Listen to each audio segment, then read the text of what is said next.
قرآن کریم میں اللہ رب العزت نے بڑا واضح طور پر فرمایا لقد کان لکم فی رسول اللہ اسوۃ حسنہ، کہ رسول اللہ صلی اللہ علیہ وسلم کی زندگی میں تمہارے لیے بہترین عملی نمونہ ہے۔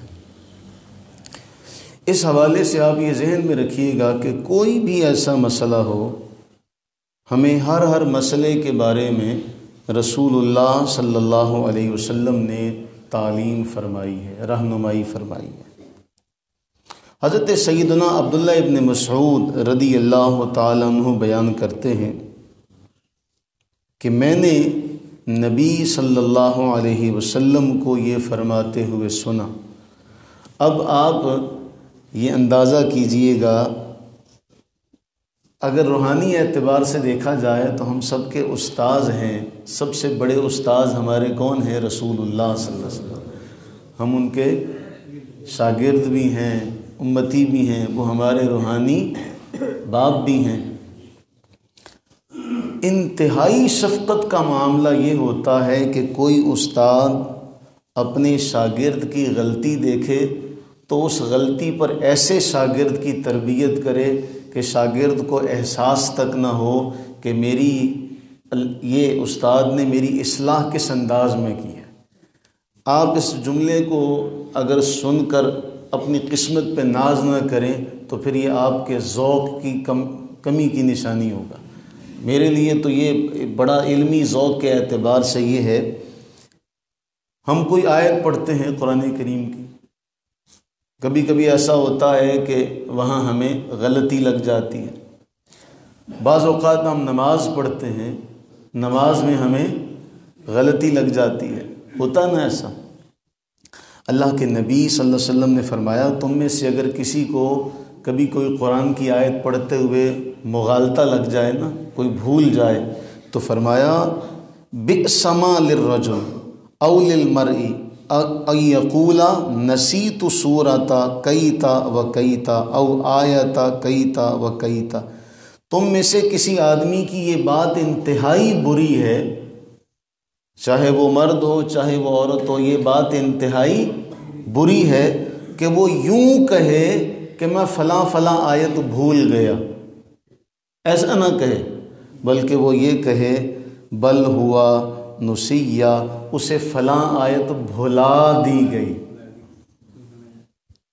اس کی لطافت کو محسوس کیجئے گا، وہ یوں نہ، یعنی بھول کی نسبت اپنی طرف نہ کرے، وہ یہ نہ کہے کہ میں بھول گیا، کیونکہ جب کوئی مومن یہ کہے کہ جی میں قرآن کی آیت بھول گیا تو اللہ کے نبی علیہ السلام چاہتے ہیں تم یہ نسبت اپنی طرف کیوں کر رہے ہو، بلکہ تم یوں کہو کہ مجھے بھلا دی گئی۔ اس میں یعنی یہ غلطی کی نسبت تمہاری طرف نہ ہونے پائے۔ کیوں؟ معاملہ ہے قرآن کریم کا، اللہ کے کلام کا، اس لیے تم یوں کہا کرو کہ مجھے بھلا دی گئی۔ یہ رسول اللہ صلی اللہ علیہ وسلم کی کس قدر محبت اور شفقت ہے اپنی امت کے ساتھ کہ امت کی تعلیم کرتے ہوئے فرماتے ایسا کبھی نہ کہنا کہ میں بھول گیا۔ مومن اور قرآن بھول جائے ایسا کبھی نہ کہنا، بلکہ یوں کہنا کہ مجھے بھلا دی گئی۔ اب یہ معاملہ کتنا اہم ہے کہ اللہ کے نبی صلی اللہ علیہ وسلم کسی مومن کے لیے بھی یہ بات پسند نہیں کرتے کہ کوئی مومن یوں کہے کہ مجھے بھلا دیا گیا، میں بھول گیا، وہ یوں کہے کہ مجھے بھلا دیا گیا۔ اب اس میں بہت ساری باتیں، بھلا دیا گیا یعنی شیطان شامل ہو گیا، میرا خیال جو ہے وہ ادھر ادھر، اس نے متوجہ مجھے ادھر ادھر کر دیا، میرے ذہن سے یہ معاملہ نکل گیا، ورنہ میں اس کو بھولتا نہ۔ اب جو مسئلہ ہے وہ کیا ہے؟ آپ کو یاد ہوگا ہم نے رمضان میں ایک مرتبہ ایسا ہوا تھا کہ ساری دعائیں رکوع کی اور سجدے کی ایک ایک کر کے تقسیم کی تھی۔ یاد ہے کسی کو کہ ایک ایک دعا جو ہے وہ ظہر کے موقع پر ہم بعد میں اس کو یاد بھی کیا کرتے تھے۔ جہاں تک مجھے یاد پڑتا ہے کم از کم 3 سال کا عرصہ ہو چکا ہے کہ رمضان میں جب ہم نے یہ جو رکوع اور سجدے کی دعائیں ہیں ان کا پرنٹ نکال کر ایک ایک دعا یاد کی تھی۔ اس رمضان میں ہم نے ظہر کے موقع پر جو درس حدیث دیا تھا اس میں یہ ساری بحث کر چکا ہوں، میں اس کو دوبارہ جو ہے وہ دہراتا ہوا عرض کروں۔ اللہ کے نبی صلی اللہ علیہ وسلم جب عام مسلمان کے لیے یہ چاہتے ہیں کہ یہ یوں نہ کہے کہ میں بھول گیا، یہ ایسا نہ کہے، کیا امتی کی یہ جا ہے کہ وہ یہ کہے کہ نبی علیہ السلام بھولے؟ بڑی اہم بات ہے، کیونکہ میں نے اس میں یہ احادیث عرض کی تھی، اس میں یہ حدیثیں آئیں گی، اس طرح کی احادیث آئیں گی کہ رسول اللہ صلی اللہ علیہ وسلم نماز پڑھا رہے ہیں، دوران نماز ایسا ہوا کہ رکعات کی تعداد میں کمی بیشی ہوئی، تو نماز کے بعد عرض کی گئی یا رسول اللہ صلی اللہ علیہ وسلم نماز میں کوئی اضافہ ہو گیا ہے، کوئی حکم اللہ کی طرف سے آ گیا ہے؟ تو آپ علیہ السلام نے دوبارہ نماز مکمل فرمائی۔ اب اگر آپ علیہ الصلوۃ والتسلیم وہاں یہ معاملہ آپ کے ساتھ پیش آیا، میں وہ لفظ جو ہے وہ کہتے ہوئے بھی ڈر رہا ہوں، کیوں؟ ہماری کم علمی یہ ہے کہ ہم اس کو سمجھ نہیں پاتے۔ یاد رہے اگر میرے اور آپ کے ساتھ یہ معاملہ ہوتا ہے کہ بھول جانے کا،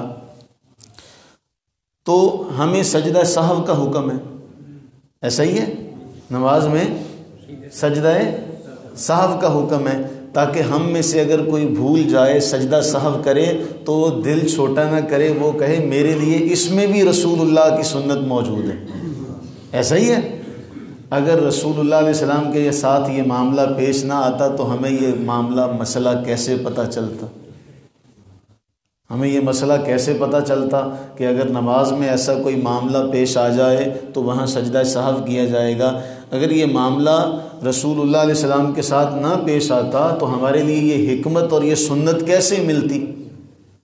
تو آپ علیہ الصلوۃ والتسلیم کا نماز میں اس معاملے کا آپ کے ساتھ پیش آنا ہمارے لیے رحمت ہے، ہمارے لیے سنت کا معاملہ ہے، ہمارے لیے تعلیم ہے کہ اگر تم نماز میں بھول جاؤ تو تم دل پر مت لینا، دل چھوٹا نہ کرنا، بلکہ اس میں بھی تمہارے لیے رسول اللہ صلی اللہ علیہ وسلم کی حدیث موجود ہے۔ بھائی بولیے، بتائیے ذرا، اگر کوئی امام نماز میں بھول جاتا ہے اور وہ سجدہ سہو کرتا ہے تو اس کو اس کا ثواب ملے گا سجدہ سہو کا کہ نہیں ملے گا؟ تو رسول اللہ علیہ السلام کے ساتھ اگر یہ معاملہ پیش آیا، اچھا اس میں بھی علماء یہ بیان کرتے ہیں کہ رسول اللہ علیہ السلام پہلے ایک بات بتا چکے ہیں، پھر دوبارہ اس بات کے کرنے میں کوئی کمی بیشی ہو۔ ایک تو یہ ہے کہ آپ نے اولاً اس معاملے کو صحیح نہ بتایا ہو، ایسا کبھی ہو ہی نہیں سکتا۔ بھول وہاں ہوتی ہے جہاں آپ نے پہلے مسئلہ صحیح سکھایا ہو، پھر آپ اس کے الٹ کر رہے ہوں، وہاں تو یہ گنجائش ہے۔ تو رسول اللہ صلی اللہ علیہ وسلم کے ساتھ جب یہ معاملہ پیش آیا اور آپ علیہ السلام نے وہاں یہ فرمایا ہے کہ میں بھی تم جیسا ہوں، جیسے تم بھولتے ہو میں بھی ویسے ہی بھولتا ہوں، لیکن اب ذرا ٹھنڈے دل سے یہ سوچئے گا کہ ایک امتی اللہ کے نبی علیہ السلام اسے یہ فرمائیں کہ تو کبھی یہ نہ کہنا کہ میں بھول گیا۔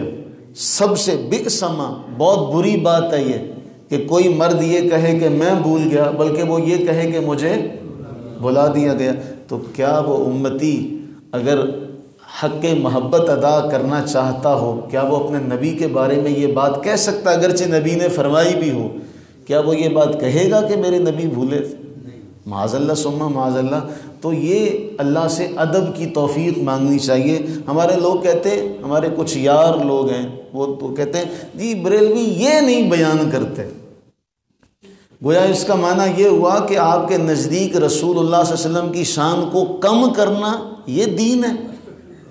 ہم تو ایسا کبھی سوچ بھی نہیں سکتے کہ ہم زبان پر ایسا کوئی جملہ، کوئی کلمہ لائیں جس سے ہمارے آقا کریم علیہ السلام کی شان میں ہماری وجہ سے لوگوں کے ذہن میں کوئی کمی پیدا ہو۔ معاذ اللہ ثم معاذ اللہ، ہم اس سے پہلے مر نہ جائیں۔ ہم تو اس میں بھی حکمت تلاش کرتے ہیں کہ اگر اللہ کے نبی علیہ السلام کے ساتھ یہ معاملہ پیش آیا تو اس میں بھی ہمارے لیے ایک اسوہ نکل آیا، اس میں بھی ہمارے لیے ایک اسوہ نکل آیا۔ تو پھر یہ ذہن میں رکھیے گا، اگر ہم ایسا کرتے ہیں، ہمارے ساتھ یہ معاملہ پیش آتا ہے، تو حضور علیہ السلام نے تعلیم دی تم یہ کہو کہ مجھے بھلا دیا گیا، یہ بھی نسبت اپنی طرف نہ کرو۔ تو اللہ کے نبی علیہ السلام اپنی امت سے اس قدر محبت کرتے ہیں کہ وہ اتنی بھی غلطی اللہ کے دین کے معاملے میں، قرآن کے معاملے میں یہ پسند نہیں کرتے کہ میرا کوئی امتی رب کے قرآن کے معاملے میں ایسا کہے جی میں بھول گیا تھا، بلکہ وہ یہ کہے مجھے بھلا دیا گیا۔ تو اللہ سے یہ دعا کریں، یہ جو اللہ کے نبی نے ہمارے لیے ہمیں تعلیم دی، ہمیں اللہ کے نبی صلی اللہ علیہ وسلم کی ذات کے لیے اللہ تعالیٰ انتہا درجے کا ادب نصیب فرمایا۔ وہ ایسے تو نہیں کہا تھا ادب گاہست زیر آسماں از عرش نازک تر، یہ آسمان کے نیچے عرش سے بھی زیادہ نازک تر ادب والی جگہ ہے۔ ادب گاہست زیر آسماں از عرش نازک تر، نفس گم کردہ می آید جنید و بایزیدی جا۔ یہاں تو جنید اور بایزید بستامی رحمہم اللہ جیسے سانس بھی گم کر کے آتے ہیں، اور ہمارے علماء نے تو یوں کہا، یوں پڑھا جائے اس شعر کو، نفس گم کردہ می آید بو بکر و عمر ای جا رضی اللہ تعالیٰ عنہما۔ اس لیے آپ یہ تصور کیجئے، ہم آپس میں وقت گزار لیں تو ہمارا لہجہ کبھی اونچا کبھی نیچے کبھی ایسا ہو جاتا ہے۔ رسول اللہ صلی اللہ علیہ وسلم کا ادب جب قرآن نے سکھایا تو حضرت ابو بکر و عمر رضی اللہ تعالیٰ عنہما، حضرت ابو بکر رسول اللہ علیہ السلام سے یوں باتیں کیا کرتے تھے جیسے سرگوشی کر رہے، آواز اونچی نہ ہو، آواز اونچی نہ ہو، یوں سرگوشی کرتے تھے کہ میری آواز کہیں نکل نہ آئے اونچی، کہیں ایسا نہ ہو بے ادبی ہو جائے۔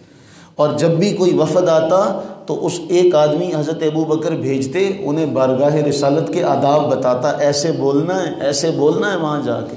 تو وہاں تو صحابہ نے اس قدر ادب سکھایا، ہم کیسے یہ کہہ سکتے؟ اللہ سے دعا کریں کہ باری تعالی ہمیں رسول اللہ صلی اللہ علیہ وسلم کا ادب نصیب فرمائے، کیونکہ یہ ادب ہی ہماری زندگی کا سرمایہ ہے، یہ ادب ہی ہمارا اس جہان میں بھی اور اگلے جہان میں بھی ہماری نجات کا ذریعہ ہے۔ اللہ تعالی ہمیں ادب نصیب فرمائے، ہمیں محبت نصیب فرمائے، آمین آمین۔